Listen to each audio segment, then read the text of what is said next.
More to Marketing. Welcome to More to Marketing, the podcast that explores marketing, product, and all things business. I'm your host today, Susan, and we're here to talk about the power of company culture. Now, for me, this one is a huge passion topic for me because I really love how you can evolve culture into your business and make it work for you and for all your team members as well. Today, I have a very special guest who's an expert in this field, Chris Dyer. Chris is an expert in company culture.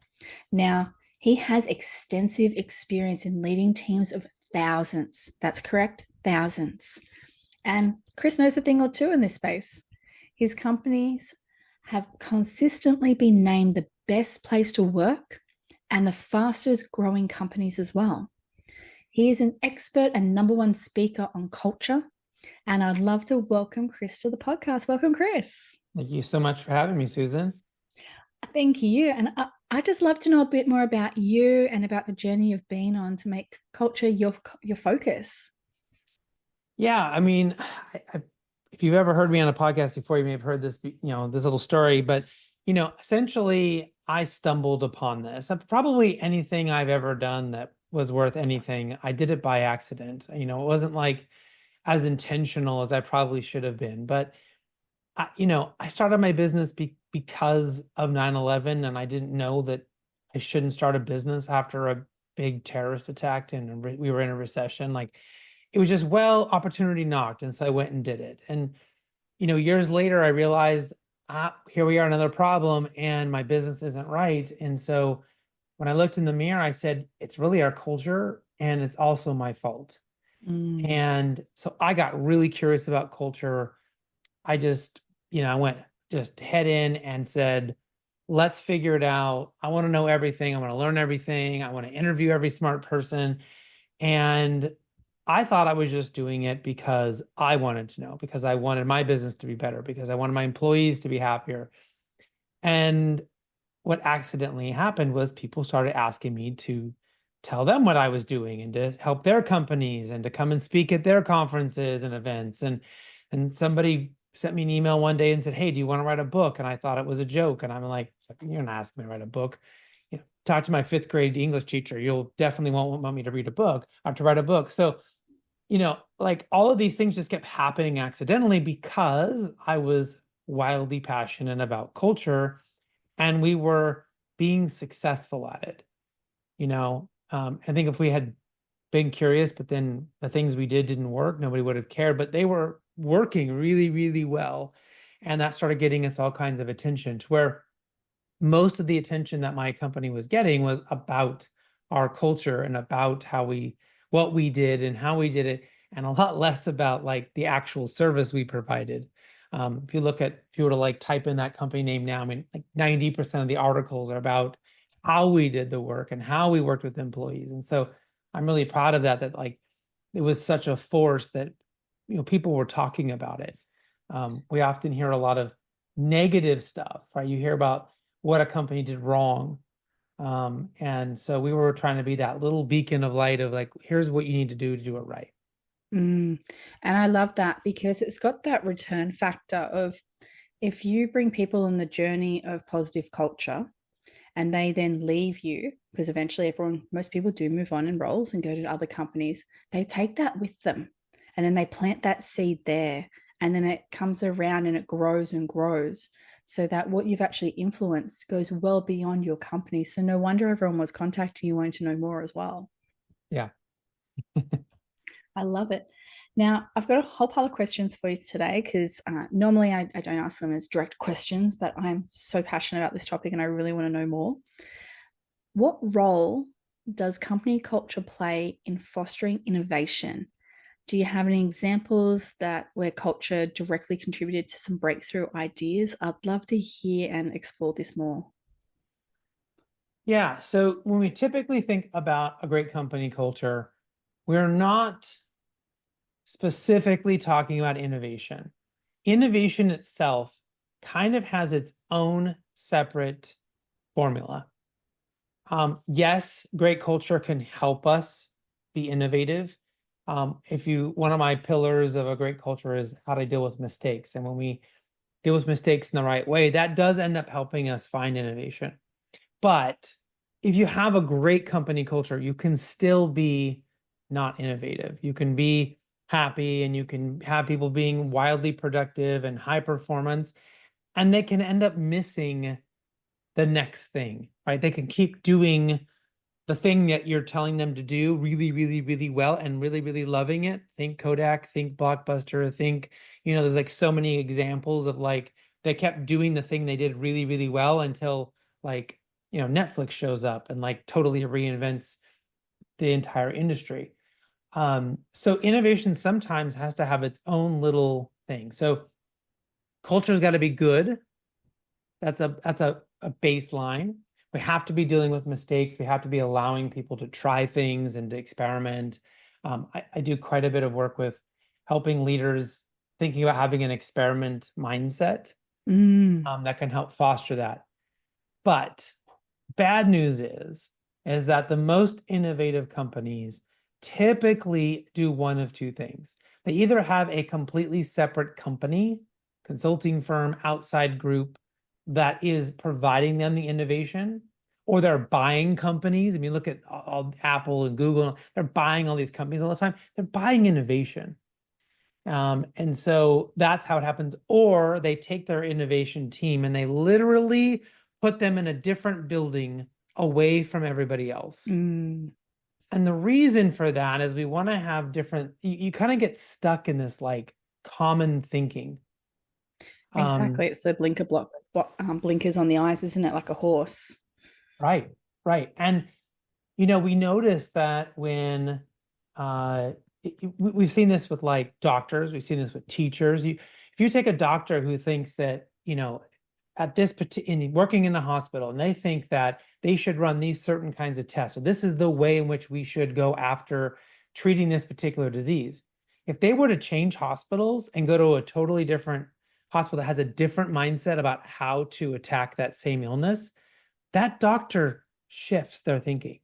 They start conforming to what that hospital culture ends up saying is the right way to deal with this. Is it more aggressive? Is it less aggressive? Is it more, Eastern medicine? Is it more Western medicine? It's really interesting how a doctor can go from one place doing one thing, change the location, and they suddenly stop doing that. It's like they change their mind, and that's not because they change their mind. It's because that's what the norms are, and that's what all the other doctors are doing, and that's what they think. And so when we talk about innovation, it's really, really hard to get people to think about doing things differently when they're walking around and everyone's doing it successfully one way right now. And so that's why innovation is so tough for companies, to get it right. So maybe you got to do an offsite. Maybe you got to pull people out of their daily work and get them in somewhere else. This is why going to conferences and seeing different companies, different ways, being inspired by different ways of thinking can help. But if everyone is just hanging out in the same building and then you put them in a conference room and you're like, go innovate, good luck. And it's also about not bringing those new ideas, isn't it?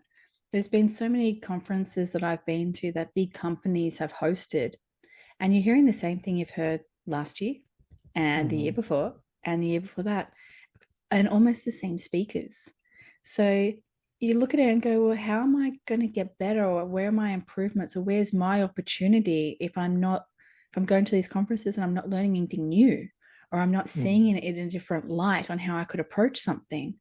I think that's where a lot of these companies fail as well when they do these offsites, is they don't think to bring in outside different industry, even experts, to talk differently to them so they can try and think a little different as well. Yeah. And, some organizations, some conferences do a really good job of trying to bring in lots of different people and more diverse, voices. And other times, you're right. You feel like you're hearing the same tired stuff over and over again in the same little, jazzy acronyms or whatever, and nothing ever changes. So yeah, it can be tough. Completely agree. Now, many companies claim to have a strong culture. But in your experience, what truly distinguishes a good company culture from a great one? Because you've spoken about good being a baseline. What is great? So in my book, that's really what I'm setting out to try to demonstrate or to prove is that what makes a good culture?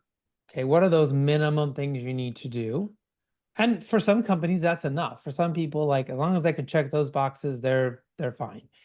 And if you have like the sexiest product or service ever, you could probably get away with that. But rarely is that the case. Rarely are we able to just completely not do much with culture and just rely only on our product or service. So what we have to do to be great is these 7 pillars that I've laid out. You have to be very good at transparency, positive leadership, focusing on uniquenesses, recognition, being great listeners, positive leadership, and knowing how to deal with mistakes. The greatest cultures get those 7 things right over and over and over again. Not 6, not 5. They get all 7 right. And that was what I found in my work for years and years in studying this and interviewing hundreds and hundreds of top executives on my podcast, going in and doing research projects with them, is that, they scored so high in these 7 areas. And where we would go to like their competitors who were good, but not great. And they were good at 4 or 3, sometimes 2. They were missing pillars, and that was what was keeping them from being great. I think the difference between good and greats, correct me if I'm wrong, but I think a lot of it's about the people and making them feel like they're part of the company and that they're aspiring to something together. So having from good to great, they feel more involved, more likely they're not going to leave. They're going to be happy to stay longer as well, and then potentially even contribute more with ideas and suggestions as well, because they have that feeling of it is transparent. I'm not going to get pushed down for voicing something. I'm actually valued no matter what level I am within the company. So where the way in which you have framed that and the way in which you're thinking is exactly where I started. And what I found, what was a big surprise to me, was I was wrong. Really? Tell me more. So what you're describing is what will make them good. Okay. Being focused around our purpose, right? Understanding all those kinds of things are really important for us to be good. But in order for us to be great, it's not about getting people to do certain things. It's not about getting the right people in the door. It's not about people specifically. What it's about is creating the right environment. We are essentially reinforcing the correct environment in a good culture with good people that we've brought in the door. And then we are creating, again, think of my example with the doctor. You could have a doctor who's doing totally the wrong way of doing it and goes to a different hospital, and suddenly now they're doing it the right way, and then like they're the best of the best. They didn't change. They didn't do different school. There wasn't some extra education. It's about the environment. So when we really get hyper focused on making the environment right, we're focusing on, are we being radically transparent? Are we focusing on what is working first, right? And recognizing people when they do a good job. Are we doing all of these things first?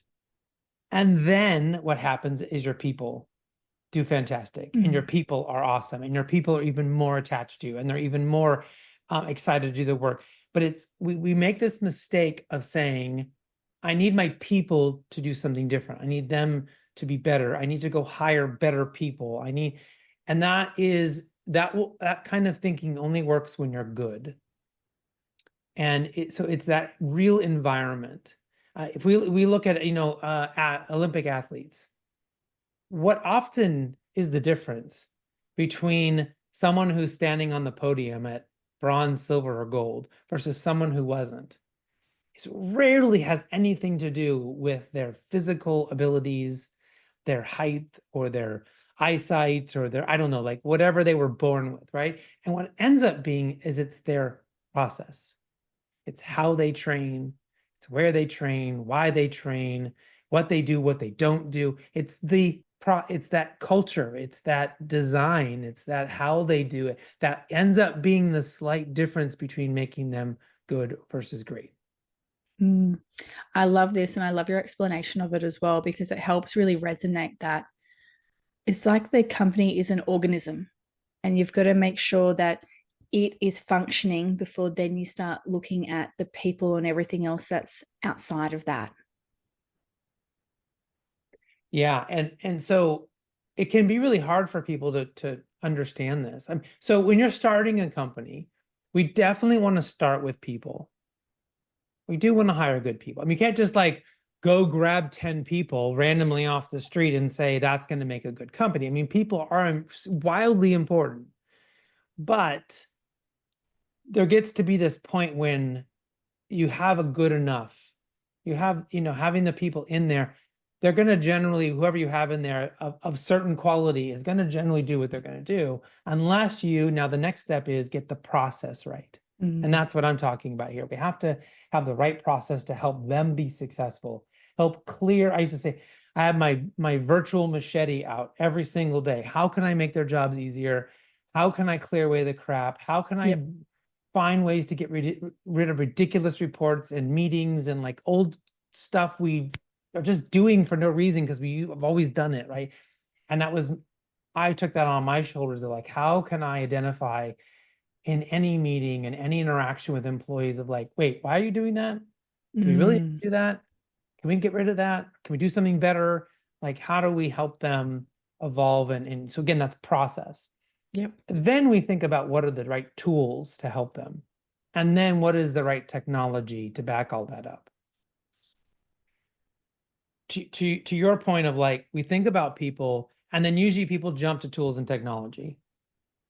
They're like, oh, well, I need a great sales team. I hired a decent salesperson, and now I'm going to put them in Salesforce because I think Salesforce is the best CRM, right? And that's going to make them magically fantastic. No, right? And you forgot all about the process. The process was so important to help make that salesperson successful.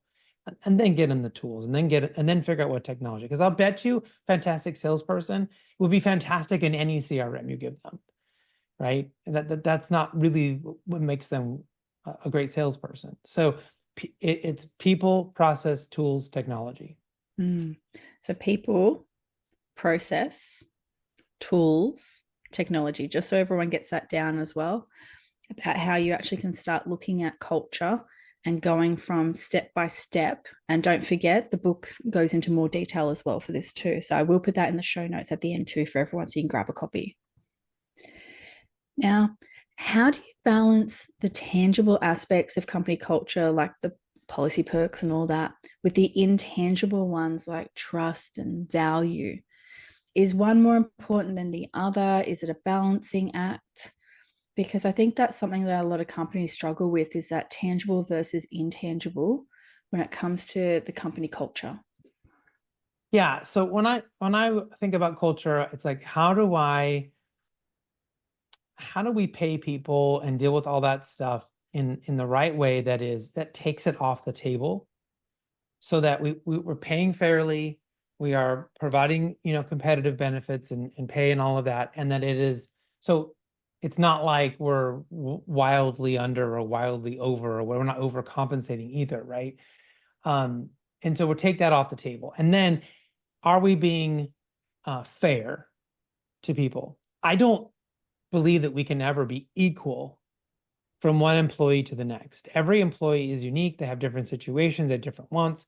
And so we were very open and transparent to our employees that like, we might do a totally different comp plan. We might have a totally different approach with somebody else than we have with you because they have a totally different situation. And we're trying to figure out what is fair, so that even on the same team, there may be slightly different, might be differences in pay, but maybe the other person doesn't work 5 days a week. They may only working 4 days a week because they have their kids on Fridays and they just can't do that. And so we didn't want to lose great people because it was like, well, if you don't fit this mold of what we expect, then you can't work for us. And so you might have a different situation. Maybe you can only work 6 hours a day instead of 8 because of your family situation or whatever. So we would just come up with scenarios that were fair. And if you looked at it, you could say, well, two different people who have two totally different situations. And if you imagine yourself being that other person, you say, well, that's fair. I understand why they're doing that for them. It's not so different to me that it feels unfair. because when everything is equal, it's like, well, you have to work full time, and then everyone gets this salary and everyone gets this thing. And then what ends up happening is you lose fantastic people who don't fit that cookie cutter mold. You lose out on the stay-at-home parents. You lose out on people who are physically disabled or maybe neurodivergent. You miss out on people who are maybe married to military spouses who pick up and move every so many months and need that flexibility of like they're gonna move from base to base. We used to hire a lot of spouses of military, and they loved it because we would say you can work from home. Here's your laptop. You can wherever you need to go. If your spouse gets deployed somewhere else, we do not count that time against you, like as time off. Like you can go and you can move and get relocated, and it's cool when you took care of them while they did that, and then come back to work. So they didn't weren't worrying if they got redeployed, they had to go find another job.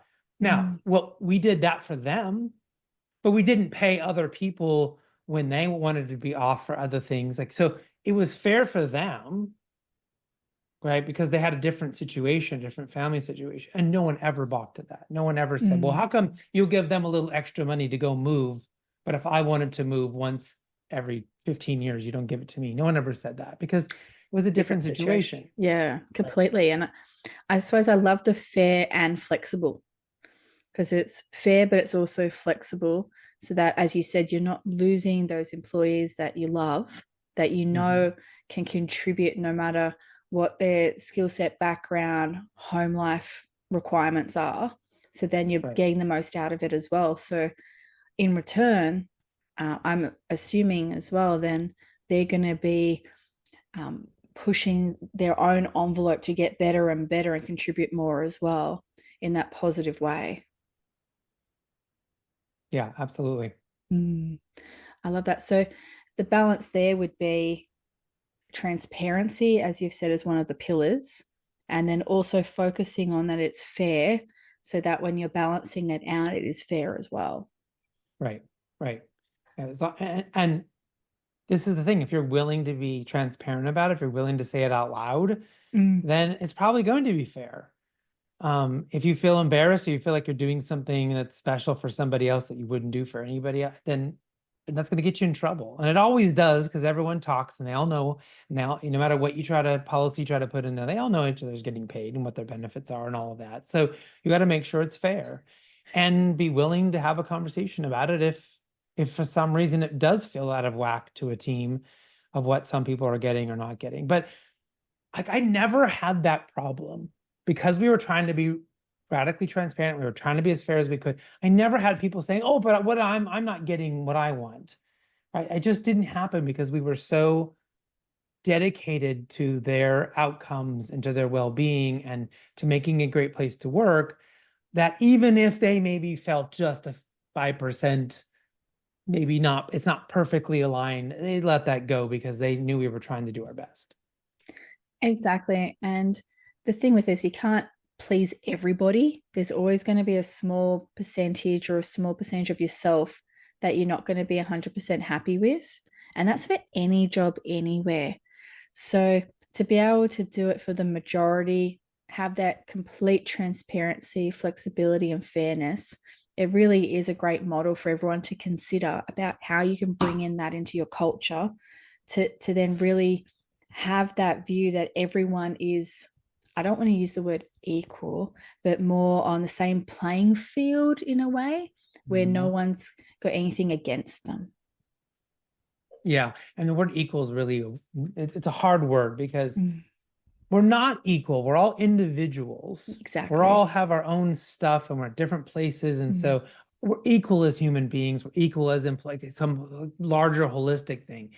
But it's really, I think it's really hard to look at it from a like, well, we're all equal, like we're all exactly the same, because we're not. And that's why I always try things. Yeah. And then that's the other thing is like people want totally different things. Like sometimes people would like, I don't really care if you give me benefits because my spouse has benefits, but what I care about is a little bit more salary. And so, okay, fine. Well, that's fair. I can give you the extra money I would have given you for the benefits. I can put it in your salary because you already get it. So again, it's like, how do I be fair where somebody else I'm paying for your benefits and maybe your salary is a little bit different? And Exactly. right. And so we just having those conversations, but then again, just being open and honest about it, then it always worked out just fine. I love that. I love it. What are some of the most effective yet often overlooked metrics or indicators for measuring the strength of company culture? So you've gone into all these other companies and helped them assess it. What have you used to actually measure that so that you can see if the yardstick has changed? Yeah, there's some lots of different ways you can do it. The obvious is, you know, what do your employees say? Are you surveying them? Are you talking to them? Are you listening to them? Um, are you doing it? And then are you also having an outside group do it? So that they're, sometimes those can be different Mm. if they feel like they're being pushed to, or maybe they don't feel Watched. they're being watched, or maybe they don't trust that it really is an anonymous survey or whatever, So, make sure you have plenty of data as to how they're doing. Uh, your turnover rate is certainly an indicator. We used to look at turnover rates, like by manager. And so like, Mm. particular manager has a much harder time keeping people, or, maybe like people who hire don't last very long. And that seems to be happening with one or two managers. Like that's another thing okay, well, maybe that's where there's an issue we need to go deal with. Your client satisfaction scores are a reflection of your culture. So are you actively surveying them? And we used to survey our clients in lots of different ways. On every ticket, when we were done, they got a survey that asked them on how we did. That was one way. Then we went back and we also surveyed them as well on a larger level and that was also because, the average person putting in a ticket could have been more like the doer at the company, whereas a Yeah. larger client survey could be the buyer and the executive Mm. who's overseeing, the account or the vendor. Very So different relationships. right. So we were trying to make sure we didn't have missing data. That's one of the biggest Mm. problems in understanding where you are is what data is missing.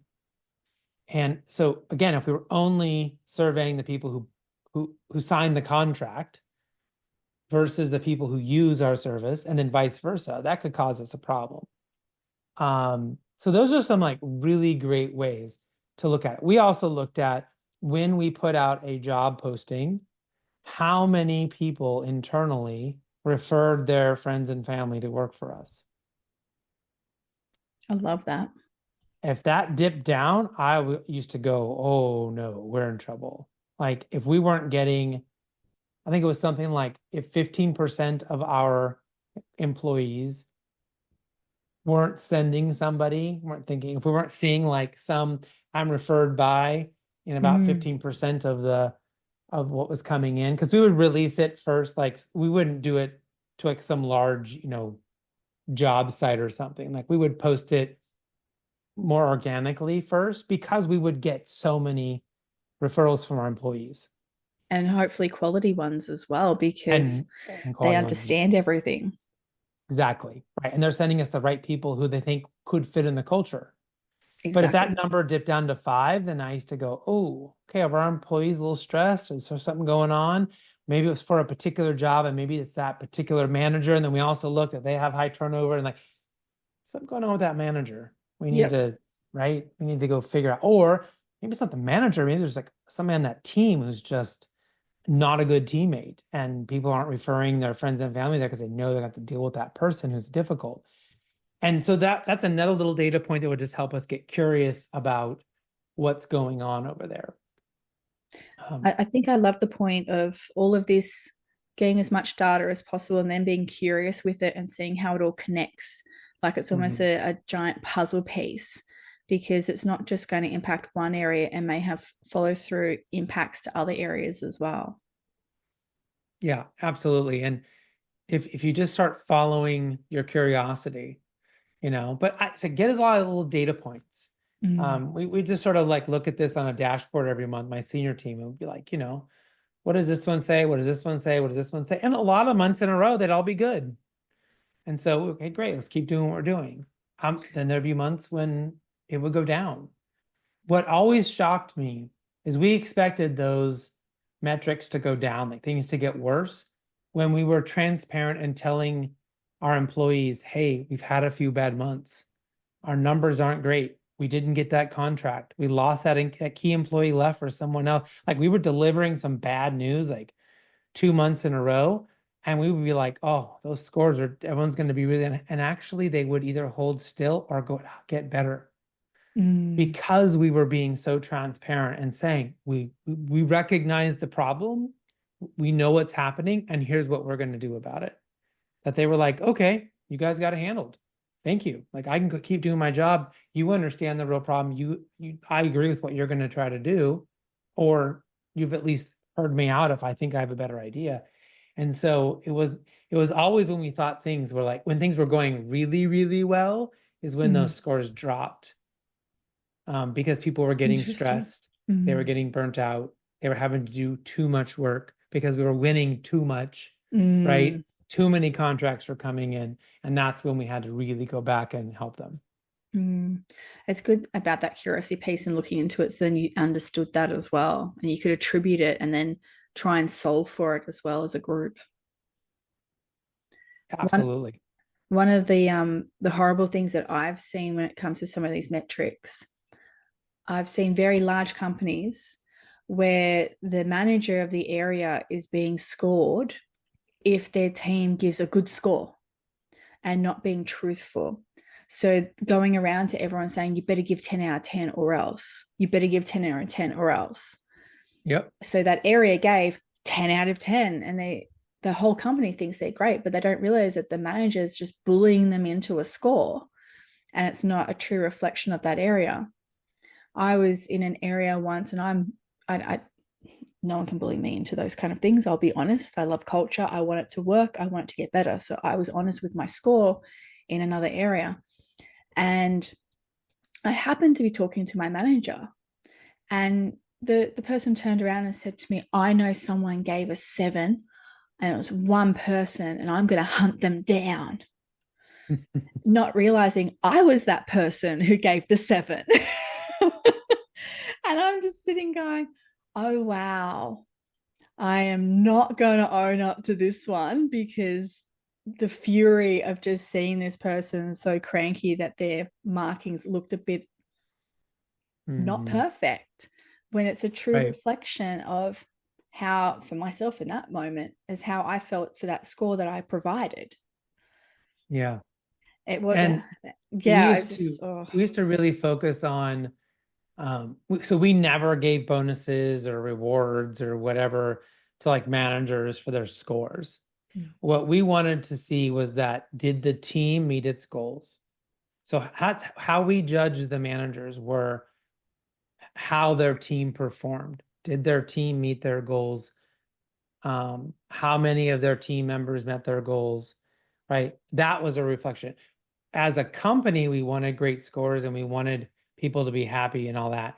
But we understood that putting people in this direct line of fire to like, it's like doing a 360, like, you know, we could do those things if we've identified there's a problem. We think there could be improvement. Then we might go do that stuff where there's going to be true reflection and then being honest with each other and hoping that manager is going to be curious about how to get better, but not as like the regular thing of like, well, everything must be okay if everyone isn't saying their boss is great. We mm, would see that sometimes on the outside companies coming in. They would do some of that questioning of the boss and all of that. And that was fine because it was an outside. It was good to kind of see that data sometimes, but we really tried to focus on, you know, if was that boss a good boss or not, but like, did the team meet their goals? So the team is like doing great. We think the manager is probably doing great too.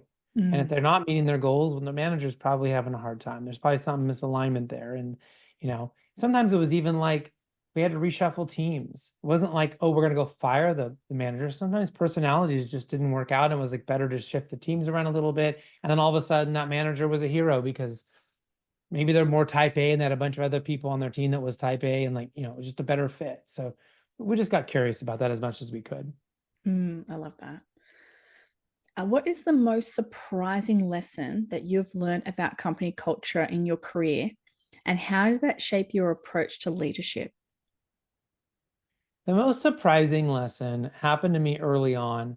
Um, I remember for some reason I got fascinated with this idea that basically everything I was reading and everybody was telling me, like, I need to get better at my weaknesses. And as a company, we need to get better at what we're weak at. Like that was the messaging, the subtext of what I was getting early in my journey here. And for some reason that kept bothering me. There was like this itch in the back of my skull telling me there's something not right with that messaging. There's something not there. And I couldn't describe it. I didn't know why. I just started asking really, really smart people at conferences, like the speaker and the mega billionaire, and like the whatever, like the people who everyone's trying to get 5 minutes with at the conference. If I could get one or two questions from them, I always asked them this one question, and it was, should I try to get better at my weaknesses? And 99% of the time they would say yes. And my follow-up question was, but do you do that? Yeah. And they always said no. They were, and you could see like I had helped them realize something about themselves at the same time. Like they thought that's the answer society tells you to give. That is the recognizable answer you're supposed to have, is that you're supposed to get better at weaknesses. And they were like, well, no, I guess I hire people who are good at the things I'm not, and I outsource the things I'm not. And like, so I have an assistant to do all this other stuff because I'm not good at that, or I don't want to do this, and give me energy and passion. And it just seemed like so incredibly obvious that the people who were focusing on what they were really good at, and that's what they were doing most of the time, were wildly successful people. Mm-hmm. Right? So this goes back to, it's not about trying to be better at something. It's about that environment that we're creating. And so for those people, they're creating an environment where they were doing the things they're really good at most of the time. And so therefore they were having success, and people were counting on them and relying on them and asking to do stuff and wanting to buy more of their crap because they're just doing the stuff they're good at. And so when I remember that, just sort of like when I finally, 20 people in, I'm getting the same answer. I'm like, that's it. I'm not doing any of the stuff that I'm not good at anymore. I will, refuse to do any of that stuff that I hate doing, I'm not good at. I will hire other people. And I just started going to my team and saying, hey, I hate doing this thing. And someone else would raise their hand and go, are you serious? I love doing that. I was like, okay, well, why don't you do that? Is there something you hate doing? And I would love to do that. And we would just, flip-flop tasks. And so we would just talk to our people and drive that home with them of like, if you're going to do this job, and if you come here and you like it and you start taking on tasks, please don't ever take on things that don't give you passion, that you're not good at, that you don't want to do, that make you want to, take a long walk off a short pier. Like, we do not want people doing that stuff. And that was a big surprising truth. I've told people there's one small caveat to this rule, and that is you still have to kind of work on your weaknesses with a spouse. That's the one place that this little formula didn't work. Yeah, nice try trying to like offload that to the neighbor or someone else. Yeah. I'm just terrible at picking up my clothes off the floor, honey. I'm so sorry. I brought in this Airtasker person to do it for me. That's right. I've just hired a maid to walk around all day and follow me around and pick up my stuff. No, but in business, it works fantastic. And I think that's a key thing, is you understand what your gaps are or your weaknesses or your opportunities, and then identify after self-discovery, is it worth the effort to invest in it, or are there better ways to approach this that are going to be more meaningful and more beneficial? Yeah. I think I'm going to have to apply that to myself as well. So thank you. What excites you the most about company culture? I think what excites me the most is that there is this way to ensure that everyone is actually can be happy. Now, we can't make everyone happy. We can't like do things where we know, but ultimately, like everyone can, when they look at their work, ultimately be happy with the job they're doing and the company they work for. And there's different levels of what that happiness is and how much can a person be happy and versus another person. That's a whole separate topic. But it doesn't have to be that just management's happy or just, the average employee's happy. It can be that everyone can show up and do great work and be happy and satisfied with that work if we get the culture right. Mm. And so that really fascinates me. And how do we continue to learn more and more things as I work with more and more companies and finding, more ways that they are able to do this and make this happen. But again and again, it keeps coming back to those same 7 pillars of being really good at those, that this can be a place for everyone. Not everyone, we don't necessarily want to hire everyone, but once you're here, it can be a great place for everybody, if that makes sense. It does. And I think everyone else can understand that as well, because not everyone's going to want to work for this particular company or for another company. Everyone's got their own unique needs that they're wanting to satisfy as well. Yeah. Now, I have a final question I ask everybody. What brand, any brand in the world, best represents you and why? What brand? That's a tough one. You can have multiples. That is so tough. A brand. Mm. Let's see. I'm probably missing a really, cool answer here. But yeah, I feel like there's one on the tip of my tongue that I really should know. That would be a much better answer. But I would probably say Patagonia is a pretty good brand. I mean, I feel like they're very clear what they stand for. People they make a great product. They donate a ton of money to charity and to causes and things. And I just think they're a really good example of how do you have an authentic company and have people work for you where it's like totally clear about this is who we are and this is who we're not. Yep. And if you like that, cool. And if you don't, fine. You don't like what we make and who we are and who we stand for, cool. But like it's so very clear, and then I've just appreciated everything that they've done over the years since I've been following them.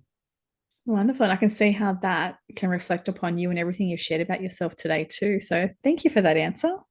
Thank you. And I also like climbing mountains, so it's a good brand to follow. It definitely works well there. Now, I'm just going to do a quick wrap up here.